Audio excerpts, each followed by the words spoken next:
I won't have time. High five.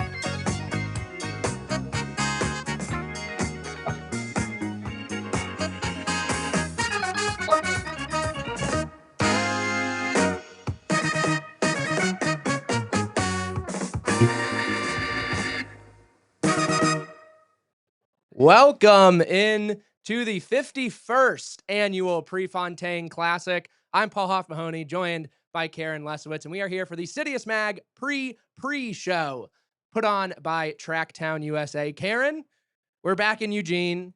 We're back in Eugene. We are so excited to be here. We are in the VIP Village. Sounds very important. We're at the Fan Festival stage. We've got an incredible crowd with us here today. Absolutely surrounded by fans. These are the vibes of Pre. It's really unbeatable anywhere else in the U.S. I haven't experienced a European track meet, but I'd probably say unbeatable anywhere else in the world, quite possibly. Oh, totally unbeatable. So first vibes here, Paul. We're in Eugene. I don't know where you're coming from, but I'm coming from Chicago. We have an insane humidity heat wave right now, so I am so incredibly excited to be here. We've got a great weather, here on tap for the athletes too, right? It was a little hot today. It was high of 80, but there's like not a lot of humidity. It's about probably 75 degrees right now, only getting cooler through the night. Races don't start till a little after 8:30, so I suspect it's going to be pretty good conditions here on the track. Yeah, we've got a bit of a slimmer schedule tonight with the real meat of the action tomorrow afternoon, in the early afternoon. But tonight we've got 5 races on the track, 2 field events yet to be determined. 1 field event already done. Before the pre-show started, we already have a meet record. Ethan Katzberg, the Olympic and world champion in the men's hammer, 83.33 to take the win, reclaims his meet record from Rudy Winkler, who threw the American record here last year. So a great win for Ethan and a great competition. Rudy fought valiantly, season's best over 81 meters, but that's just what you get at Pre. Great performances, top to bottom, and this is the preview show, and we failed previewing because already we missed a meet record. But absolutely incredible stuff out of Ethan. Yeah. As usual, that's just kind of par for the course for him. Yeah, Eugene is amazing. I was just here 3 weeks ago for NCAAs, and Ooh. I never get tired of Eugene. It's a great spot to be. Hayward is every time I walk up, it's still the same kinda kinda little nerves in there. But it's the best place in the world. It's amazing. I'm on a West Coast trip right now, so Hmm. not as drastic of a temperature change or conditions change as you've experienced. Yeah. It's getting a little breezier right now, as we talked about a little bit last night with me and Oregon legend Mac Fleet over here. By the time we get to that men's 2 mile, could be getting a little breezy, so Yeah. could see their pursuit of that 8-minute barrier in the men's 2 mile. Might be have to battle some weather a little bit with the wind, but we'll get into that and a whole lot of other events coming up. Yeah.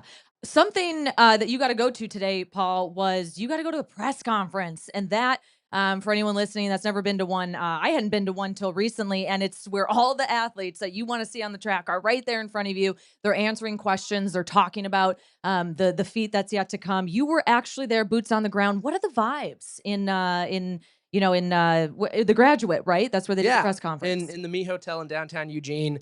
The vibes are great. I mean, I the joke with marathon press conferences is just every athlete says it's the best build of their lives, and everyone says they're perfectly healthy, and we don't know who's lying. I feel like track press conferences are a little more honest. Yeah. I also You feel know, attacked by that as a marathoner. Nowhere near elite, but I still feel attacked. that's Chris Chavez's kind of a signature calling card on All that right, one. if So if if you're Chris said it. take it up with Chris if you have an issue with it. But yeah, I mean, everyone seems to be in good spirits. There are I think one of the biggest question marks coming into this meet is the health of Keely Hodgkinson, who's going to be Sure. racing the Maria Mutola 800 tomorrow. The last time we saw her on the track, stepped off before even starting the Yeah. 400 final at British Championships, but she said that was just a one-time thing, overly cautious. Rather be overly cautious than come away with a hamstring injury. So she's good to go, ready to rip tomorrow. But yeah, press conference was fun. Press conferences, I feel like the tension in there, you can cut it with a knife. It is always like the top athletes competing against one another, having to sit there in their regular clothes, and just maybe be normal for a second. But the competitive nature, I feel like, always comes out. Something that I'm so excited to see. I don't know if they revealed them at the press conference, but Nike always releases a special uniform for their athletes for exclusively the pre classic. I think that's incredible. I'm always so excited to see them. I think we pulled up a photo. They're like a neon green, yellow, whatever you want to call it. I think they're going to look fantastic, especially on the screen in person. You're not going to be able to miss the Nike athletes on the track. Let me tell you that. Yeah, last year for pre 50, one of my favorite kits ever, regardless of like special for a meet, that gold and black kit last year. I absolutely loved it. So it was a tough one to top, but that two-tone neon green, dark green colorway Nike's got going on for this one Yeah. looks really, really good. Now, let's get into some of the athletes that we will see wearing those beautiful kits. And we'll start with the women's 400, which is our first track event of the night. Yep. And that start list we've got going down, not sure on lane assignments here, but Rashida Aleke, Aaliyah Butler, Sanaria Butler, Alexis Holmes, Bailey Lear, Dejanay Oakley, the NCAA champion on this track just 3 weeks ago, Ella Anajuevo, Martina Weil, and STALEY-ANN Williams. Karen, that's a lot of speed in this field. Lot of speed in this field. And we also have some youngsters. Oakley and Anajuevo are NCAA competitors. One of those now, I'm going to say this, I'm going to say it properly. Anajuevo is now a pro. So they were supposed to actually match up at NCAAs. Turns out one of them went pro, and so they didn't. But they can't escape the Hayward matchup because they're going to be versing each other here tonight. But I don't know who you're most excited for. I am so excited to see Adeleke out here. This is her season debut in the 400. So you might have seen her out there on the track in some, other opener events, but this is her first 400. She had to skip Worlds last year due to an injury. She's fourth, in the Olympics. This is someone who's going to come out to compete tonight. Yeah, this is the first time she's raced since this meet last year. So Wow. almost exactly a year for Adeleke. She's run a 200 earlier this year, ran pretty well in that, but it's going to be really interesting to see what kind of shape she's in. I think it's kind of a nice, this is a really strong field, but you had Mary Lady Paulino in it, you had Sawa Eden Nasser, they both scratched. So it's not necessarily like she's throwing herself directly into the flames with like the absolute top quarter milers in the world. So I think this is a nice one for her to kind of get a feel for this Wow. level of competition again as she's chasing, a very tough European podium to make it on, because Yeah. those women over in Europe have been running really well this year. But a little more on Dejanay Oakley, the NCAA record holder, NCAA champion for the Georgia Bulldogs here Wow. 3 weeks ago. Also put I think the fastest 4x4 split in Ooh. NCAA history on anchor for them as well. Dejanay is so good. And, Yeah. she broke 49 for the first time at the SEC championships, looked absolutely stunned by it, and then broke the collegiate record held by her countrywoman, Nikisha Price, 48.79 Woo. as a collegiate athlete is incredible. And seeing Ella Onajuevo in this Yeah. field, who, they battled so much during the indoor season, and Ella's coming off, I believe, that 49.47 PB of hers. She ran a few weeks ago in one of her pro debuts after leaving LSU.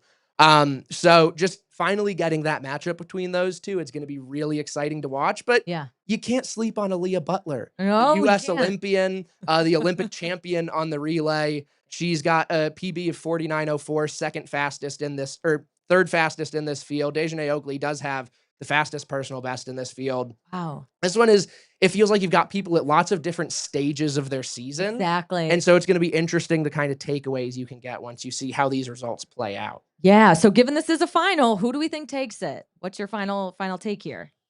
I don't think Dejanay has lost too much of that peak in the last 3 weeks. She's Jamaican. I don't know if her intention is to pursue the Commonwealth title, but that's Sure. on the table for her. So I assume her and Coach Carol Smith-Gilbert and Kareem Abdel-Wahab down at Georgia, Yeah. I assume they're just keeping things rolling. And I don't think 48.79 is necessarily the end of her season, and then it's just kind of a decline from there. So Yeah. I think Dejanay is going to be tough to beat on this track. She's very familiar with. Love it. If someone's familiar with Hayward Magic, I'd put my bet on them too. However, I'm going to go Adeleke because I just feel like she's got the prestige to be here. She's been on that world stage. She's hungry. And so she just wants more. So, and given that this was her, meet last year, I think let's come full circle. And I think she's taking it. Yeah, it's a big question mark. That would definitely be a big statement in her return to competition. Yep. This women's 15, for this Eugene crowd, there's a lot of rooting interest in this women's 15. When you look at the Oregon ties, you've got Mia Barnett, a recent grad. I think she might be pacing. Wilma Nielsen, who just finished, I think, 4th at NCAAs in the 1500 for Oregon. You've also got Ellery Lincoln, a future Oregon Duck, stepping up against the pros in this one. This is going to be a fun field. And, this is kind of we've got the big mile tomorrow with the likes of Jess Holt, Nikki Hiltz, and world record holder Faith Kipyegon. Yeah. But that does not, by any stretch of the imagination, mean this field is lacking for talent. No, not at all. I mean, it's a developmental field, right? It's like we're going to see whether this shakes out, and who knows, one of these people we might see next year in the women's final mile on Saturday. But Ellery Lincoln, another moment for her. She's a high schooler, right? She graduated or is going to graduate. She ran a 4:27 mile. Put that into perspective. It's a number 3 all time for high schoolers. And her parents, by no surprise, are also star runners. Yeah. So she was at the press conference yesterday, and like the poise and the composure for someone being, just in high school, I thought that was incredible. Yeah, and Ellery will be representing the U.S. back on this track, I believe in the first week of August, as one of 2 members of the U.S. 1500 team at the World U20 Championship. So Ellery, an Oregon native who races state championships here year in and year out, races Nike Outdoor Nationals, the US U20 Championships. For someone who hasn't yet stepped on Oregon's campus as a student, she's basically as familiar with this place as you could possibly imagine. Oh, completely. And another special shout out, Christina Aragon. So she's on Swoosh TC. She is very familiar with this track. This is her home track, hometown. So I think that home field advantage we've seen time and time again pay dividends here at Hayward Field. Where all the turns are, where the wind's going to be, how to play to the crowd. I think we're going to see something special out of Christina tonight too.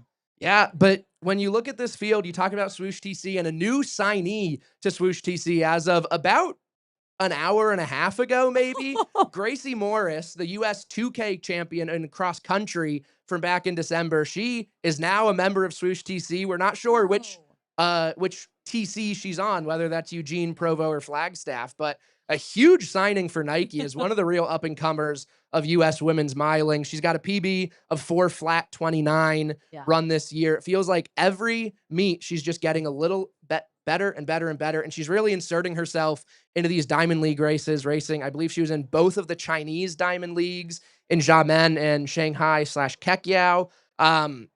So Gracie is really starting to kind of build this pedigree year after year. And against this field where, I think she's the favorite in this field. She has the fastest season's best by nearly a full second over Lucia Stafford of Canada. Yep. So I really think Gracie could truly make a statement in this one. I don't know what this will be paced for. Maybe she'll approach the 4-minute barrier for the first time in her career. Yeah. But yeah, I think Gracie rocking the pre-kit that we love so much. I think she could be in for something special tonight. I think that's incredible. Someone that we cannot count out, right, is Juliette Whitaker. She is moving up from the 800. You might have taken a look at that start list and said, wait, hang on a second. She runs the 800 pretty freaking well, but she's stepping it up. And I personally love when athletes like this, I think it shows their mindset when they're willing to step it up, take on a larger distance, or just something different altogether, and make a statement for themselves. I think that shows her strength, her composure, and she is definitely someone you're going to want to watch out on the track tonight. Yeah, and I mean, Juliette is definitely, her sister, Isabella, is an Olympic champion, I believe, on the relays in the 400. So you might think she comes from more of that speed side, but Juliette's got some really good strength. I believe this winter she broke 4:30 in the mile, I want to say. She's got a PB of 4:09. So she's really putting herself into this one as, I don't think she's signed with anyone, but she's graduated from Stanford. Not exactly. Who knows how eligibility works at this point? She could have 3 more seasons left. She could have none. So I don't know if this is going to be like a pro debut for Juliette. We'll see what kit she ends up racing in tonight.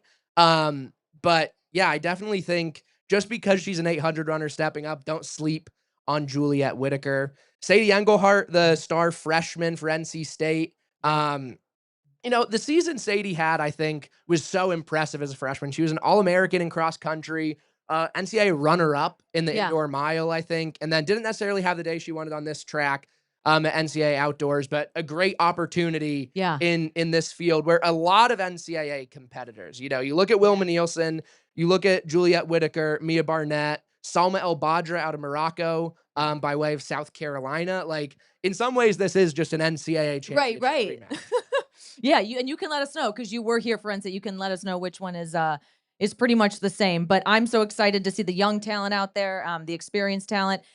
The men's mile is going to be right after that at 8:56 p.m. Pacific time. Someone also that's a recent grad from Oregon, Elliot Cook. He was at the press conference yesterday. Once again, these youngsters, they have this composure about them that makes them so dangerous out there. I'm so excited to see him. You want to go through the list? Who else are we going to see out there? Yeah, so looking at this men's international mile field, like you said, we've got Elliot Cook, you've got Carter Cutting, the NCAA indoor mile champion. Saw him out on a run yesterday morning. Ooh. He looked like he was having fun with some of his BYU guys. You got Ollie Hoare, who's trying to build, he was part of that Australian team that won the mixed relay at World Cross, trying to build back and have a solid track season. Is Ollie. Festus Legat has a 3:48 PB.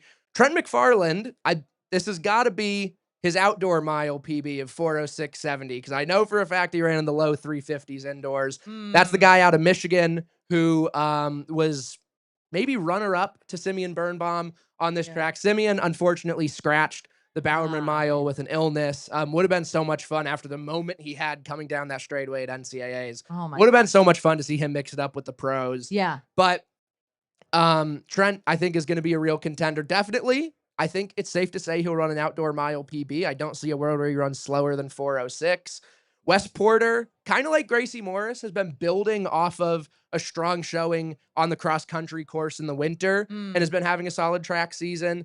But the real name, I think, to watch here, if you're going potentially on record watch, Jackson Spencer, the senior out of Harriman High School in Utah, going to BYU next year, or I believe serving a mission first. But Jackson, he has a PB of 357.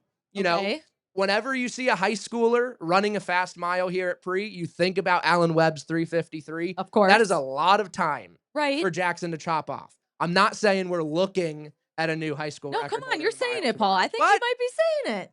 I really like Jackson. He's a great guy. I'm not going to rule out the possibility. Okay.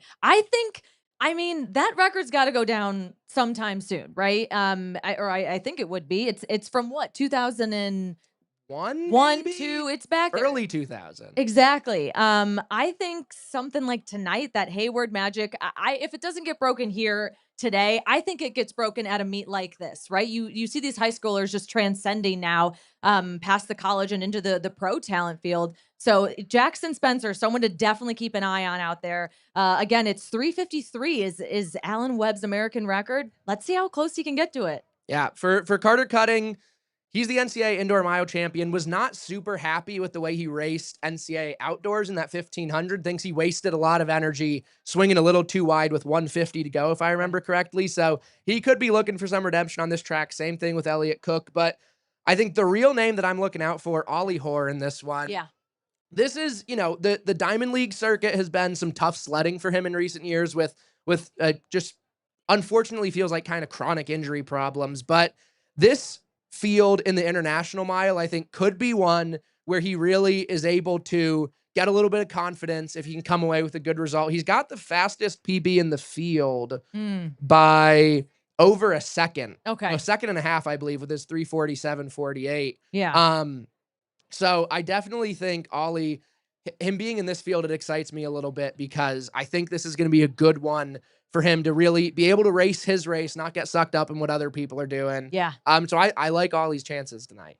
Oh my God. So many chances. And the biggest chance of all, one of the top events that's going to be going down here tonight at 9:07 p.m., we have the men's 800-meter race. I was at the press conference yesterday and holy cow, we've got Donovan Brazier, right? The former world champ. He's 29 years old, up against the 17-year-old kid. I even hate to say kid because Cooper Luckenhouse is proving to be an absolute powerhouse out there. He's 17 years old. I see that as the big matchup here. It's kind of the veteran against the high schooler. And then we'll see who else mixes it up. Yeah, just a quick show of hands for these FanFest folks out here. Who remembers the 800 final on the men's side from the U.S. Championships last year?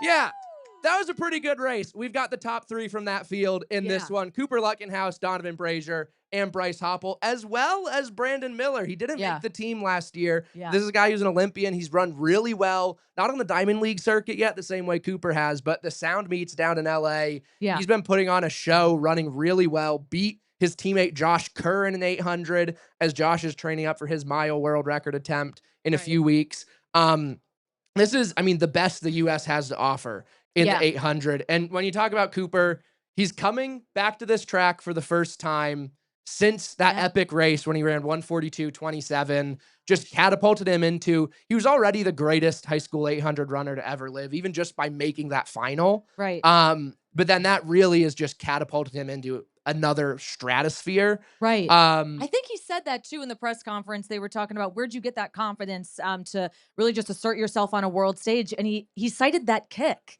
at USA's when he kicked down the world-class talent and, barely got Donovan Brazier at the end there. Donovan came away with the victory, but that's why I think it's going to be such a wonderful matchup. And we've got Cooper Luckenhouse, who's actually second fastest man in the world right now in this event, the 800.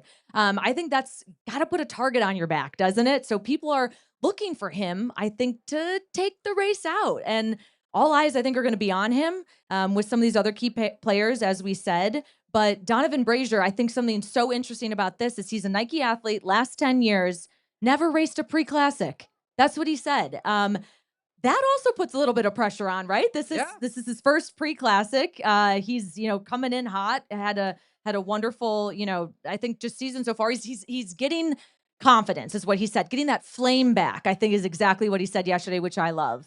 Yeah, I mean, it kind of gets overshadowed because of how great his season was last year, but still just like acknowledging the things he had to go through from 2021 through 2024, like the fact that he was able to do what he did last year is insane. Yeah. And so it's not the end of the world, I think, that he's still trying to kind of find his footing this year, it seems like.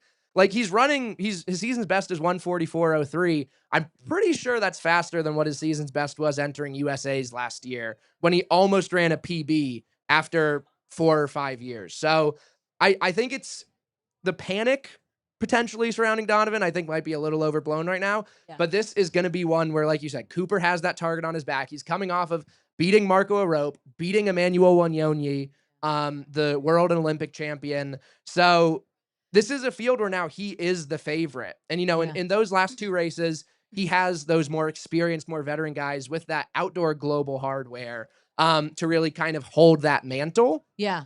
But now it's like, I mean, they were talking about it on the City Smag podcast a couple days ago, where it's like, if Cooper doesn't win this race now, it feels insane to say that a 17-year-old winning the Prefontaine, or losing, not even losing, even if he finishes in a close second at the Prefontaine Classic, that's a disappointment by his standards now. But that's just the level that Cooper has found himself at. I don't think we're going to be disappointed. I think he's got this in the bag. Oh, he does. And someone that we don't want to sleep on is Brandon Miller. So yeah, he was unfortunately in the carnage of last year's USA's when he kind of got hawked down by Cooper there. So I think he's coming back here with that tenacity of wanting to prove himself in the field that is so familiar to him, of kind of what happened last year. He looked incredible out in LA. I think he's raced there about 2 times. He ran a 1:43.9 in the 8 out at the LA Grand Prix. And I think it was that last 100 meters that, you know, really, really sold me on him having that kick and maybe that spark back. Yeah. And then one more, because I realize I think we've only mentioned American names in this bit. There is a really great Belgian record holder, Elliot Creston, in this field. He was silver to Cooper Luckenhaus's gold at the World Indoor Championship. So in this, you know, he's been a little caught up in the pack in the last couple Diamond Leagues. I think he's finished around 5th or 6th. But this is an opportunity for him in maybe a field without all of those top international guys. Or the Americans we know can be at that level, but might still be finding their footing a little bit. It's going to be interesting to see how Elliot handles a field like this. And that brings us to our final event of the night. Oh my God. At 9:16 p.m. to be followed by a drone light show inside the stadium. This men's 2 mile. Sorry, okay, it's the men's ask 2 mile. your question. I have a quick question for the crowd. Does a world record go down in the men's 2 mile tonight? All right. It seemed mixed. That world record is a unbelievably tough mark, 7:54.10 from Jakob Ingebrigtsen. That is 2 3:57 miles back to back. That sounds, quite frankly, impossible to my brain. Well, it's impossible because only 2 men have done it. Only Jakob and Daniel Komen are the only 2 men under 8, but they were talking all about this in the press conference with Grant Fisher, Kai Robinson, and Cooper Tier. That is the goal. The goal is sub 8 tonight. The world record might be a little steep. We'll see if a good race can get there. Like I said earlier, they might have to deal with some wind coming around that back straight, coming around the Bowerman curve. But I mean, this field is absolutely incredible. Muhammad Abdullahi, Andreas Almgren, Grant Fisher, Lalo Herrera. You've got Kai Robinson, Abdi Nur, Parker Wolf, who, I mean, Parker, you know, he wasn't at the press conference yesterday, but he beat Grant Fisher in a 5K just a few weeks ago on the Diamond League circuit. Obviously, now Grant's coming off his first Diamond League victory ever. But definitely do not sleep on Parker Wolf, the 2nd fastest man in NCAA history over the 3,000 meters indoors. I mean, Parker's just had such an incredible year. The last big 2 mile we saw this year was at Millrose, and behind Cole Hawker and Josh Kerr, neither of whom are in this race, it was Parker Wolf taking 3rd. And then he's also run PBs in the 15 and the 5K. So meet in the middle. Parker's in incredible shape. What he's been doing since moving out to Swoosh TC Flagstaff, working with Coach Mike Smith, has been really exciting. Well, you talk about the 5K. Now, 5 of the world's top 9 fastest men in the 5K are in this field. Now, it's a 2 mile, right? So By my math, that's less than a 5K. But you're going to see that strength out there. I think that's something to take note of, and specifically Grant Fisher. Now he's coming off his first Diamond League, right? Last week or a couple weeks ago. I think he's hot right now. I think he's hungry for it. To me, he's a shoo-in because his 803, right, is the record that he set, the American record. So to me, that not only goes down, but maybe even a world record, maybe even like a double record tonight. This is a non-Diamond League event, right? So we don't always see this 2 mile. That's why I think a lot of these men are going to see this as like a huge opportunity to race a maybe not so common distance on the track with amazing talent.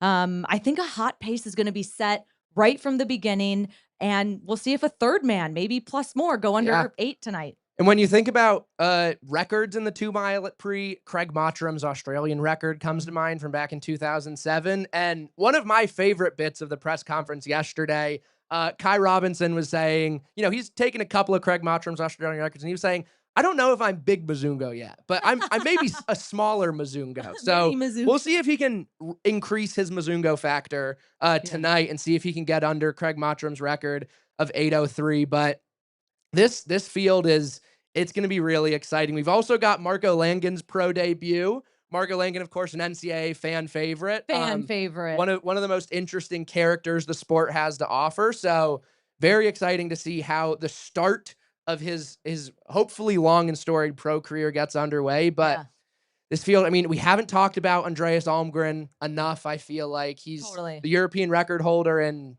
several distances, just so good. Muhammad Abdullahi has been having the best season of his life. Like, this field it feels like it's almost somewhat of a disservice that it's tonight instead of tomorrow. Right. If this was a Diamond League event, like, it definitely has the quality of a field you would see of a Diamond League 3000 or a Diamond League 5000, but maybe it gets a little more shine tonight, even if it gets a little more wind from the conditions this evening.